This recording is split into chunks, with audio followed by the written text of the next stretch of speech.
Rome দেশের সম্রাট ডাক দিয়ে বলল, ওকে জবাই করে দেব, ধরে নিয়ে আয়। দাহিয়াতুল কলবিকে বাপজি আপনার হাত পা গুলো বাঁধা ছিল, ছুটে নিয়ে যাচ্ছে। রোম দেশের সম্রাটের সামনে তলোয়ার দিয়ে তাকে জবাই করা হবে। আবু সুফিয়ান বাপজি এইভাবে আপনার হাত তালি মেরে মেরে আনন্দ করেছিল। ওরে দাহিয়াতুল কলবি, দেখ নবীর কলমার দাওয়াত নিয়ে আসা কত বড় কঠিন। নবী মিথ্যা কথা বলে, তার কথার উপর তোরা আমল করে এত দূরে এসেছিস। এই দাহিয়াতুল কলবি দেখ, এত বড় মিথ্যা কথা মক্কার লোকেরা, আমার দলেরা মানে না, এ বাদশাহ মানে নাও। যাহাতে বাপকে মারতে যাবে। আর ওই রোম দেশের সম্রাটের দরবারে বাবা 5000 উপর লোক ছিল। একটা লোক তারই বাপ যে আপনার বোঝাও চিৎকার করে পেছন দিক থেকে ডাক দিয়ে বলেছিল, ওগো বাদশা নামদার, ওই আবু সুফিয়ান যে কথাটা বলেছিল আপনি জিজ্ঞাসা করুন। মাশাআল্লাহ, দেখেন গোকুলপুরের আশরাফুল মন্ডল, তার আব্বার নামে 1000 টাকা নগদ। বলে না রে তাকবীর, আল্লাহ তার 1000 টাকা দানকে কবুল করে নিয়ে তার আব্বার কবর আযাবকে মাফ করুন। ওই ডাক দিয়ে তার প্রজা ডাক দিয়ে বলেছিল, বাদশা নামদার, আবু সুফিয়ান যে কথাগুলো বললাম মেরাজের ঘটনা, এই ঘটনা বারহাক সত্য আমি মেনে নিয়েছে। জোরে বলুন সুবহানাল্লাহ। রোম দেশের সম্রাট বলে, দাহিয়াতুল কলবিকে মেরো না, দাঁড়াও। এইভাবে বাপজি রোম দেশের সম্রাট পেছন দিকে বাপজি ঘুরে তার প্রজার দিকে তাকে বলল, ভাই তুমি কি দাহিয়াতুল কলবিকে চিনো? এর নবীকে কি তুমি দেখেছো? ডাক দিয়ে বলে, বাদশাহ আমি তার নবীজিকে দেখি নাই, তারা ওর সাহাবাকে চিন্তাম নাও। কিন্তু আবু সুফিয়ান যেই কথাটা বলেছে, বাদশাহ শুনে নেন, আপনি তো এটা ভালো জানেন, আপনার দরবারে আজকে চাকরি পেয়েছি। বলে হ্যাঁ। ওগো বাদশাহ, আজ থেকে নিয়ে 2 বছর আগে কিংবা 2.5 বছর আগে আমি আপনার দেশে ছিলাম না, আমি ওই বাইতুল মুকাদ্দাসের এলাকায় থাকতাম। ওগো বাদশা নামদার, ওই বাইতুল মুকাদ্দাসের মসজিদের দরজা তালা মারার দায়িত্ব সবাই মিলে রাত্রিবেলায় ইবাদত করে বাড়ি চলে গেলেও সকালবেলায় নাই। সুবহানাল্লাহ। মা বোনদের কাছ থেকে 2 বার 500 এসেছে। আমি তো ভাবছি মনে হয় মা বোন মনে হয় নাই, তা আবার দেখেন 2400 টাকা আবার পাঠিয়েছে মা বোনদের কাছ থেকে। বলেন মারহাবা। আল্লাহ সকল মা বোনের দানকে কবুল করুন, বলুন আল্লাহুম্মা আমিন। ওই লোকটা বলছে, বাদশাহ আপনি আমাকে চাকরি দিয়েছেন বুদ্ধির জন্য। ওগো বাদশা নামদার, আমারও বাড়ি ছিল বাইতুল মুকাদ্দাসে। ওই জায়গাতে শুনে নেন বাদশাহ, সবাই মিলে যখন আপনার নামাজ পড়ে রাত্রিবেলা বাড়ি চলে যেত, 5 ওয়াক্ত নামাজ নাই বাবা, নফল নামাজের সময় 5 ওয়াক্ত নামাজ মেরাজ থেকে ফিরে এসে নবীজি বলেছেন, ডাক দিয়ে বলেছেন, ওগো বাদশাহ সবাই বাড়ি চলে যেত, আমি দরজাগুলো তালা মেরে দিয়ে বাড়ি চলে যেতাম। আবার সবাই মিলে বাপজি ফজরের সময় নামাজ পড়তে আসতো, আমিও আসতাম। কিন্তু সবার আগে এসে আমি মসজিদে বাইতুল মুকাদ্দাসের দরজার তালাগুলো খুলে দিতাম। এটাই ছিল আমার ডিউটি, আমার চাকরি। ওগো বাদশাহ, সেই দিন রজব মাসের কেউ কেউ বাপ যে আমরা শুনতে পাই বাপ যেরকম পাওয়া যায় 27 তারিখে গিয়েছিল। বলে বাদশাহ, ওই রাত্রিবেলাতে সবাই মিলে যখন বাড়ি চলে গেল, আমি এক এক করে দরজাগুলো বন্ধ করতে লাগলাম। ওগো বাদশা নামদার, ওই দরজাগুলো বন্ধ করতে করতে করতে করতে করতে বাইতুল মুকাদ্দাসের একেবারে মাঝখার দরজাটা আমি আর বন্ধ করতে পারলাম না। ওই কথা শোনার জন্য কেন? ওগো বাদশা নামদার, ওই রাত্রিবেলায় মসজিদের পাশের বাড়ির লোককে ডাকলাও।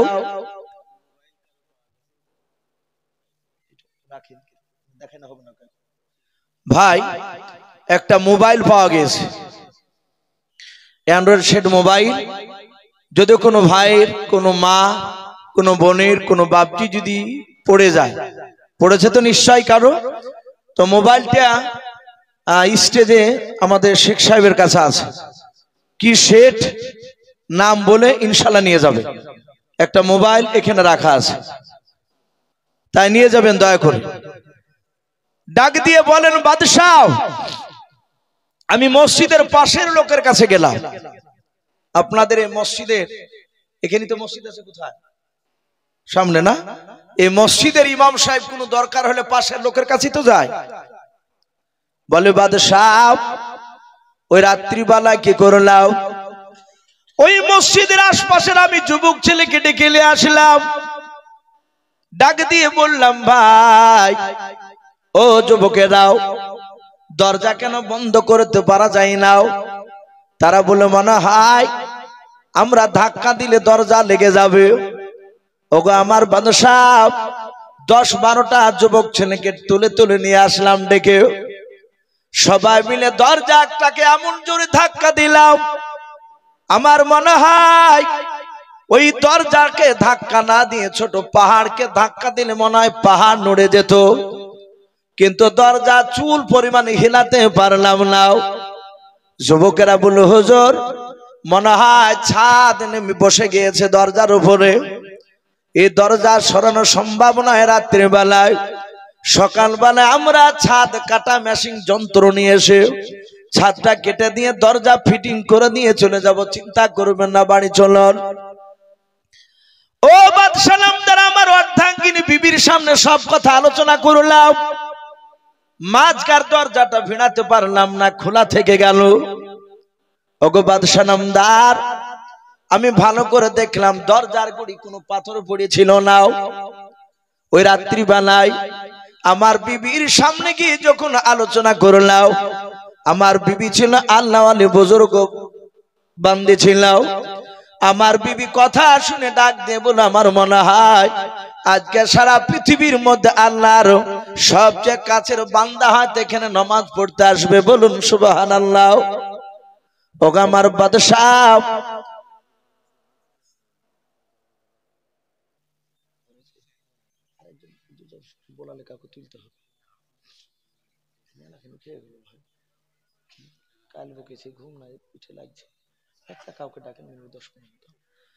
হযরত বাদশাহ, বাপজি চলে যাব না বাপ। হুজুর বলে প্রায় 55 তলা চলে এসেছে, আবার মনে হয় গাড়ি স্টার্ট নিয়েছে। আমার এটা বিশ্বাস উনি বাপজি জবান খেলাপ করে না।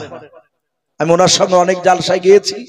আল্লাহ বেঁচে রাখলে আগামীকাল আবার থাকবো বাপজি ওই খড়গ্রাম গোপীনাথপুর বলে একটা গ্রাম। এই বাদরুল আলম সাহেব আমি আগামীকালও আছে একসঙ্গে। আমি দেখেছি ওনার সাথে যতটা চলাফেরা করেছে, উনি মিথ্যা কথা বলে বাপজি অন্য কোথাও পালিয়ে যায় না। এটা আমার অগাধ বিশ্বাস ছিল ওনার উপরে, কিন্তু তবু ব্যতিক্রম ঘটতে পারে, অসুবিধা। তো যাই উনি আসছেন ভাই, যারা চলে যাচ্ছি আমরা যাব না ভাই, ঘুরে আসবো। খুব আল্লাহওয়ালা বুজুর্গ মানুষ, ওনার কিছু কোন কথা শুনে ইনশাআল্লাহ একটু দোয়া তো শরীক হবো, বলুন ইনশাআল্লাহ। আমি উনি আস্তে আস্তে বাপজি আরেকজন শেখ সাহেবকে বললাম 2-10 মিনিট কথা বলার জন্য। বাপজি ইনশাআল্লাহ উনি চলে আসবে 55 তলা, মানে আর আধ ঘন্টার মধ্যে ঢুকে যাবে ইনশাআল্লাহ। তো ভাই আমি বলছিলাম, ওই বাদশাহ ডাক দিয়ে বলল, ওগো বাদশাহ নামদার, আমি রাত্রিবেলা বিবিকে বললাম, বিবি ওই কথা বলল, আমি তো গুরুত্ব দিলাম না। ওগো বাদশাহ নামদার, সকালবেলায় সবারই আমি আগে চলে গেলাম। সবারই আগে আমি যাওয়ার পর দেখলাম ওই বাইতুল মুকাদ্দাসের দরজাখানা যেইভাবে খোলা ছিল ওইভাবে খোলা আছে। ওগো বাদশাহ নামদার, কিন্তু ওই যে আবু সুফিয়ান বলেছিল বোরাকটা নাকি ওই দরজার গুড়িতে বেঁধে রেখে চলাও। ওগো বাদশা নামদার, সকালবেলা দেখলাম একটা পাথর ওই দরজার গুড়িতে পড়েছিল, বলুন সুবহানাল্লাহ। রাতের বেলা পাথর ছিল না, সকালবেলা দেখছি দরজার গুড়িতে পাথর। ওগো বাদশা নামদার, ওই পাথরটাকে আমি উল্টে পাল্টে দেখলাম, পাথরটার ভেতরটা একটু ছিদ্র করা ছিল, ফুটো ছিল। ওগো বাদশা নামদার, আমি পায়ের দিকে, মাটির দরজার দিকে আমি তাকালাম, দেখলাম ওই দরজার গুড়িতে একটা জানোয়ারের পায়ের ছাপ ছিল, বলুন সুবহানাল্লাহ। যে জীবনে বাপজি বাঘ দেখেনি, তাকে বাঘের পায়ের ছাপ পাহাটি দিলে বুঝতে পারবে যে এটা কিসের ছাপ। বোরাক আমরা তো কেউ দেখে নাই, কিছু ক্যালেন্ডারে দেখেন বাড়িতে বোরাক ছাপানো থাকে, একটা ঘোড়া দিয়ে দুই দিকে দুটো পাখা দিয়ে বলে এটা বোরাক। ওটা বিশ্বাস করলে গোনা হবে। বোরাক একমাত্র রাসূলুল্লাহ, জিবরিল, বাদ বাকি কেউ দেখে নাই পৃথিবীর মানুষ। কিন্তু কিয়ামতের ময়দানে বাপজি বোরাক ইনশাআল্লাহ আমাদেরকে দেখাবে। নবী বলেছেন বোরাকের গতি, আর গতি কতটাই, পা এখান থেকে পা তুলে যেখানে পড়ে, নবীজি বলেছেন যে চোখের দৃষ্টি যতদূর যায়, যতদূর পড়বে ততদূর এর এখানকার ধাপ ওই জায়গায় যে পড়বে, বলুন আলহামদুলিল্লাহ। বোরাকের এত গতি। ডাক দিয়ে বলেন বাদশাহ, আমি ওখানে একটা জানোয়ারের ছাপ দেখেছিলাম পায়ে, তাই আমি বুঝতে পারলাম যে মেরাজের ঘটনা সত্য। আবু সুফিয়ান বলতে গেছিল মিথ্যে জানে বলে, এক করতে যে আর এক হয়ে গেল। লাস্টে ওই বাদশাহ সহ তারা ঈমান এনেছিলেন, বলুন সুবহানাল্লাহ। ভাই তো যাই হোক, আমার অনেকটা বলা হয়ে গেছে, আর বুঝতে পারছেন বাপজি বারবার বলা লাগবে না, যেহেতু এখন প্রায় আলেমরাই বাপজি এখন প্রায় দিনই বাপজি আমাদেরকে বক্তব্য দিতে হয়েছে। তো যাই হোক, আমার পরে হয়তো রাহিবুল ভাই আমার আসলে মুফতি সাহেবকে বললাম, শেখ সাহেব হুজুরকে, উনি মিনিট 15 হয়তো কথা আপনাদের সামনে হুজুর আসা পর্যন্ত আলোচনা করবে। তো যাই হোক আলহামদুলিল্লাহ। ভাই আপনাদের কাছে বেশ কিছু কথা আলোচনা করেছি, বলার মধ্যে ভাষার মধ্যে যদি ভুল হয়ে যায় সকলে ছোট ভাই কিংবা ছোট ছেলে সবাই ক্ষমা করবে। এই বলে, না কথা বলো না ভাই, চুপ করে থাকো। এই বলে আমার বক্তব্য আমি ইতি টানছি, আপনারা সকলে ক্ষমা করবে। আর শেষের বেলাতে আবার শুনলাম মা বোনদের কাছ থেকে আবার 500 টাকা, আল্লাহ মা বোনের দানকে আল্লাহ কবুল করুন। ভাই আপনারা আমার হাতে যা দিলেন দিলেন, হুজুর আসছেন আমার, উনি শেষের বেলাতে হয়তো যদি বলে আপনাদের কাছে থাকলে আবার দানের হাত বাড়াবেন ইনশাআল্লাহ। এই বলে আমার বক্তব্য শেষ করছি। আখিরি দাওয়ানা আলহামদুলিল্লাহি রাব্বিল আলামিন। আসসালামু আলাইকুম ওয়া রাহমাতুল্লাহি ওয়া বারাকাতুহু।